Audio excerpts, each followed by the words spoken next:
together? No, look, there's I always say, I respect Terence Crawford. He's a very talented fighter, but he just win one big fight.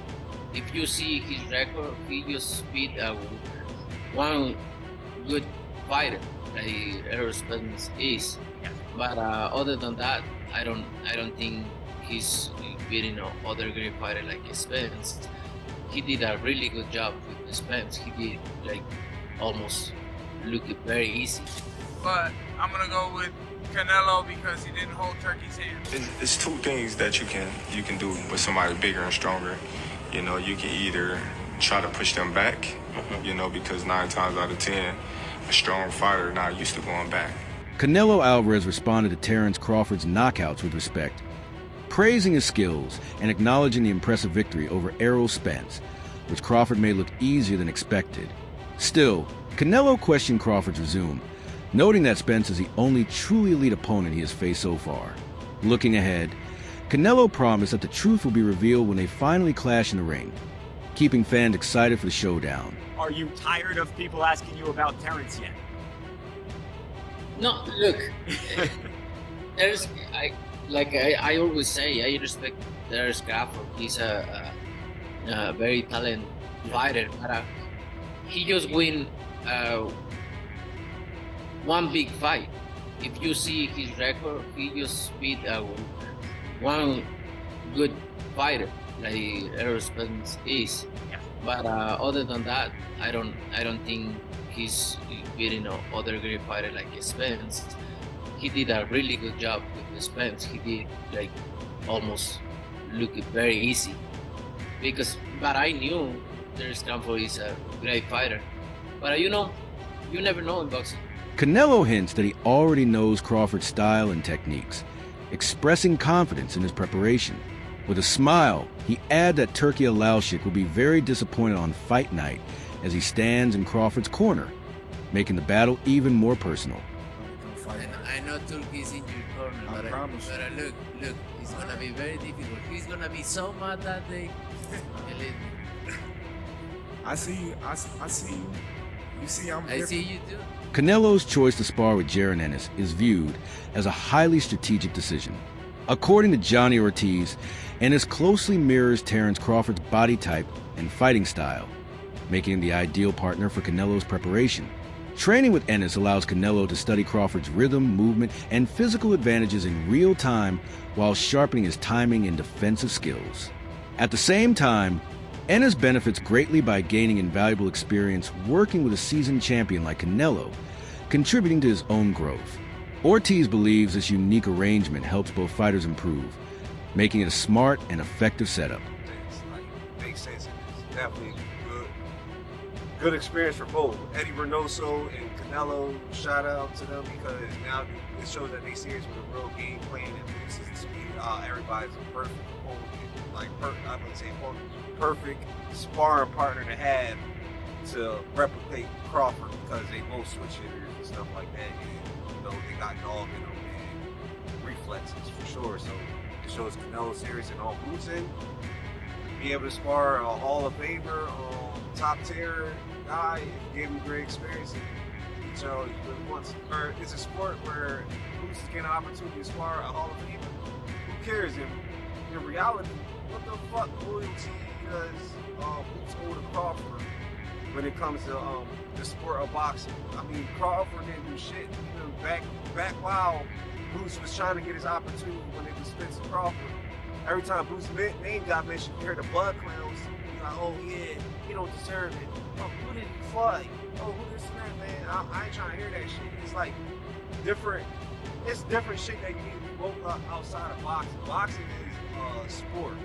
There's shit that we need to really come together. I didn't see y'all come together like 5 years. The blood clowns, because it's real fans. The blood clowns is bashing everything Boots. When you bring up Boots' name, putting him down, I didn't hear it like, oh yeah, instead of fighting Canelo or fighting this person, he should fight Boots. Jose Benavidez emphasizes the value of Canelo Álvarez's decision to bring in Jaron Boots Ennis as a sparring partner. He explains that Ennis reflects Crawford in several key aspects: his physique, movement, and overall style, making him an ideal stand-in during training camp. This preparation allows Canelo to mentally and physically adjust to the type of opponent he will encounter on fight night. Benavidez also points out that Crawford's smaller size compared to Canelo could become a significant factor once they step into the ring. By working with a strong, stylistically similar partner, Canelo not only sharpens his skills, but also gains added confidence, believing he holds the advantage. Give Canelo maybe a little bit more confidence that he is sparring somebody really good. Ennis is a really good fighter, and I think that would be a good motivation, for Canelo Álvarez. I just think that Crawford is too small for Canelo. I think Canelo's too big for Crawford, but in my opinion, I think if Crawford can maybe just tap, hook, get out, maybe once in a while throw a straight punch and just win by points and use his legs, I think I see him winning by decision.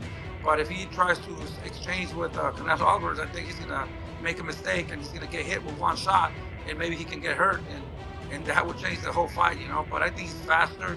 Crawford is faster and a straight punch, get out, Don't stay there to throw or try to trade with Canelo Álvarez. Okay, fair to say.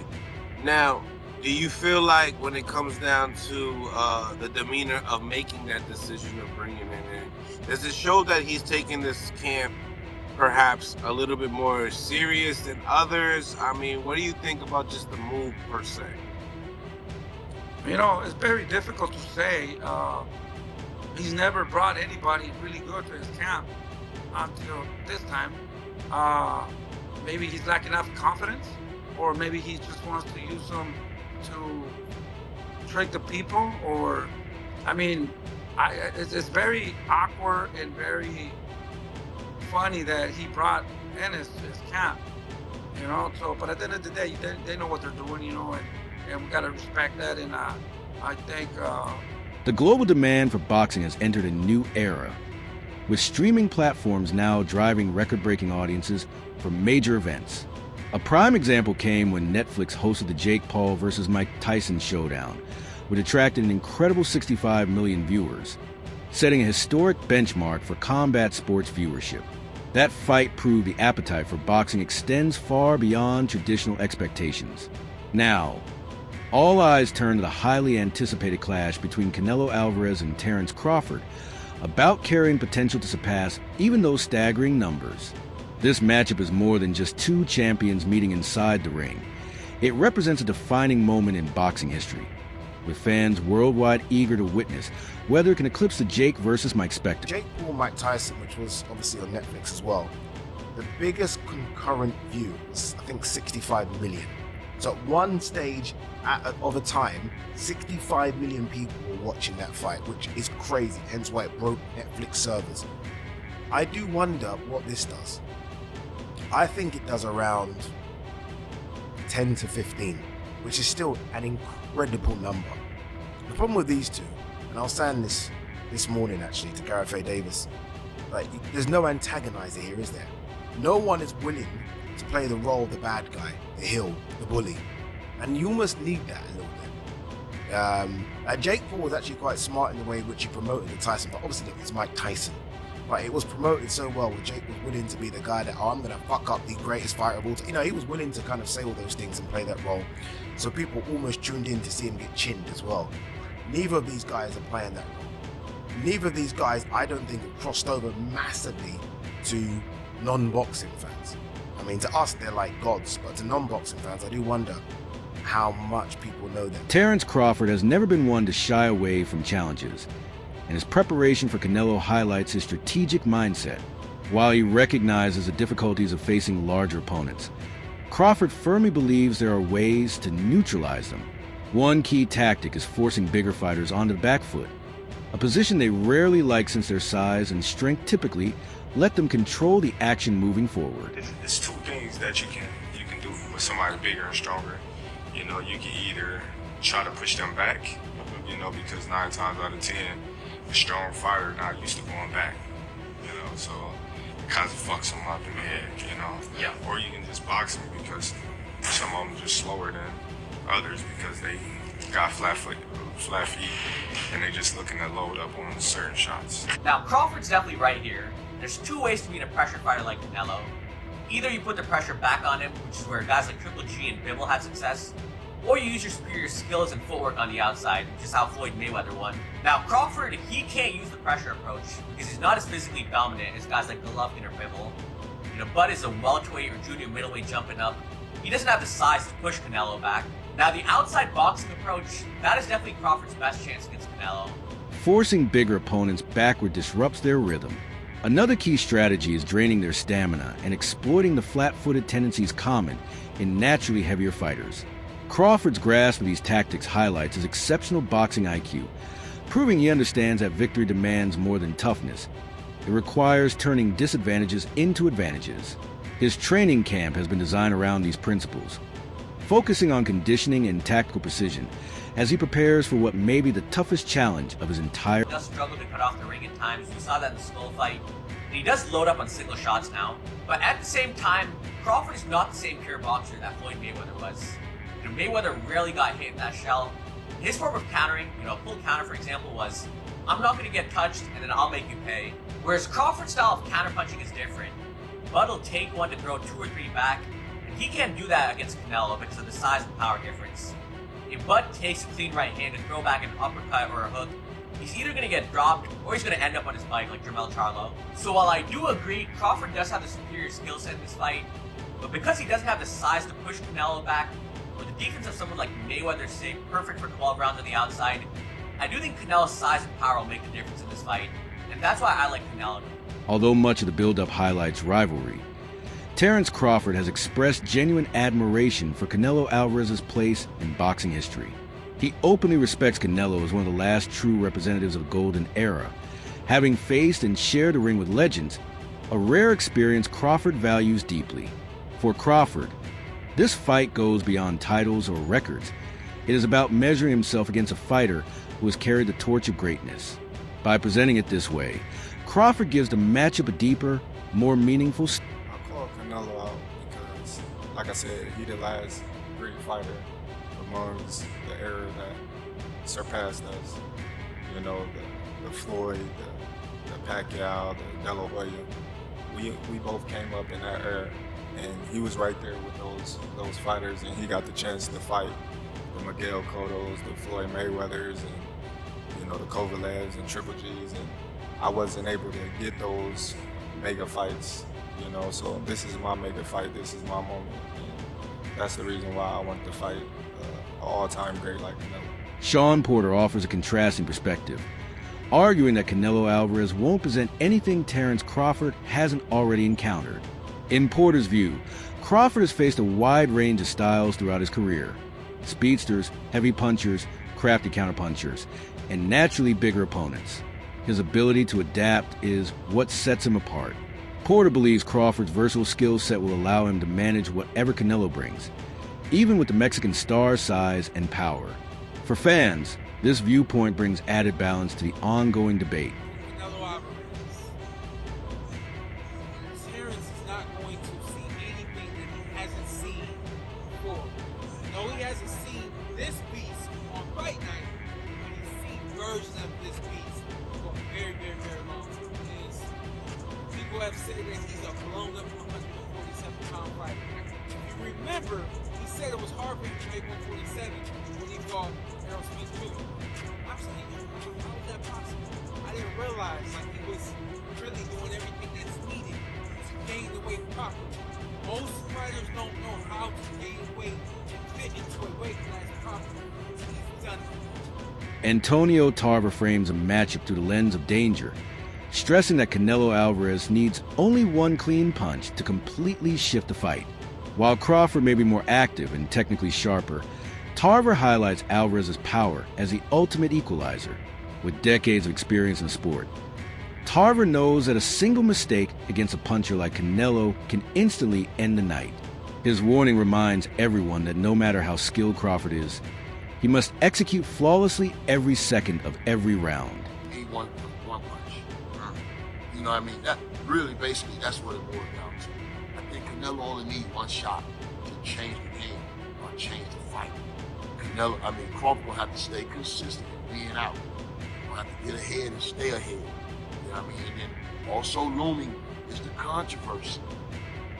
Can Crawford win a close decision? I could never win a close decision. I never won a close decision. That's what's looming. I think if Crawford is going to guarantee victory, he got to stop him. A man who ain't been stopped. He got to stop him. It's so that's going to be the challenge. So I like Bud. I've always loved Bud, bro. But he in for a hell of a fight. If Saul show up, he's going to Andre Rozier underscores the importance of Canelo Álvarez's choice to spar with Jaron Ennis, noting it reflects Canelo's serious commitment to preparation. For Rozier, selecting such a high-level partner is a clear sign of respect for Terence Crawford's abilities, proving that Canelo is not underestimating the challenge ahead. Instead, he is building his camp around sparring partners capable of testing him in ways that resemble Crawford's style. Rozier emphasizes that this mindset is exactly why Canelo has remained a champion for so long. His willingness to adapt, prepare, and push himself in training. Such dedication assures fans that both fighters will enter the ring at their very best, with nothing left to chance. I would think it would be because he ambidextrous as is Crawford, so it can do nothing but help him. And he has Yolanda Hernandez also helping, another fighter who is ambidextrous, so it helps. And we just want to see him do what he has to do, because this is a great fight. Who were you initially taking? Was it Crawford? Or who you no, I think I'm always under the direction of the bigger, better man. And Canelo's the bigger guy in this fight. And Crawford is my guy. It's just weight classes and everything else. It's going to be tough. But if anybody can bring some energy to this, it'll be Crawford. Does Canelo bringing Booth into camp, does that lower Crawford's chances to you? Well, it doesn't help. I'll tell you that much. It's a very, very astute move to bring someone who switches from lefty to righty. Big, strong, and very fast, capable of punching power. It's going to be a help. It helps. Mike Perry praises Terence Crawford's talent, but ultimately leans toward Canelo Álvarez, pointing to the relentless force of Mexican power. His comments highlight the cultural pride and national identity Canelo carries into the ring, representing the hopes of an entire country. Perry also referenced lighter moments in the build-up, such as Crawford's playful exchange with Turki Aluli. While humorous, it adds personality to the narrative and shows how even small details become part of the larger story surrounding this mega fight. I'm going with the Mexican power. I think, I know Terence is tough, you know. He's an incredible fighter, but I'm going to go with Canelo because he didn't hold Turki's hand. Not all experts are convinced that sparring with Jaron Ennis gives Canelo Álvarez the perfect preparation for Terence Crawford. Some analysts argue that Crawford's uniqueness simply cannot be duplicated. They note that Crawford has surrounded himself with some of the sharpest boxing minds and elite talents in his own camp, giving him access to high-level insights. In their view, this makes Crawford's preparation even stronger, since his training emphasizes versatility rather than imitation. While Canelo is sharpening himself against someone who mirrors Crawford's style, the American champion is gathering strategies from multiple brilliant sources. This contrast in preparation highlights the deeper complexity of the matchup. It isn't just a fight inside the ring, but also a clash of strategies, philosophies, and environments that shape readiness. Ennis don't talk about nobody. He stayed on himself. He stayed in Philly. Yeah, we as supporters and them people as fans, I'm nobody's fan, feel that he may have ducked Virgil Ortiz or Virgil Ortiz ducked him, but hey man, Jerome Boots Ennis don't even give off that type of energy to be out there and to be out there wilding. The man trying to fight Canelo. What's wrong with him getting work with Canelo, bro? That's priceless work. That is sparring. Terence Bud Crawford, the man got Andre Ward. Terence Bud Crawford, the man got Shakur Stevenson. Terence Bud Crawford, the man got Lester Martinez. The man got people up there in camp, bro. Man, people in camp. Let that man Canelo get his sparring partners. Y'all gotta be up over there scared. Y'all gotta be up over there musty. The culture while wearing a Gucci belt. He sold out the culture while wearing a Louis Vuitton belt. We got to stop. We got to stop. Niggas pick and choose when they want to be Malcolm X. Niggas pick and choose when they want to be Huey P. Newton. Niggas be straight up there, up in the white club, looking for the girl with no rhythm. Yeah, her right there. She don't dance good enough. I think I can stop, bro. I got to stop, bro. That's all for today's video. Stay tuned next.